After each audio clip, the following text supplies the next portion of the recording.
In this video, I'm going to show you how to create a Nextiva account quickly and easily. Whether you're setting it up for your business or personal use, this step-by-step guide will walk you through the process.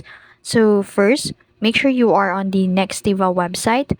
And then once you're logged in or once you're on the homepage, look for the Get Started. This is usually located in the top right corner. And then as you can see in here, you will need to input your first name, last name, email address, phone number, company, and company size together with your what you are interested for in Nextiva.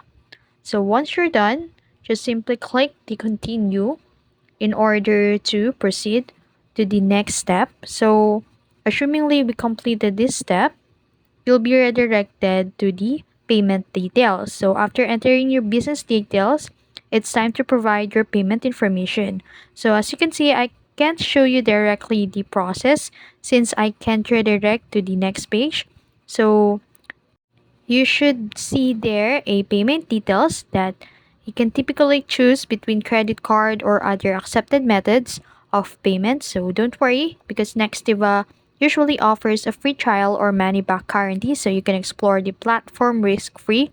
So once payment is complete, you'll receive a confirmation email with a link to verify your account, and then just simply click the link and your Nextiva account will be activated. And you're now ready to explore the platform and set up features like phone numbers, call routing, and more. And that's how you create a Nextiva account. If you found this video helpful, don't forget to like, share, and subscribe to the YouTube channel.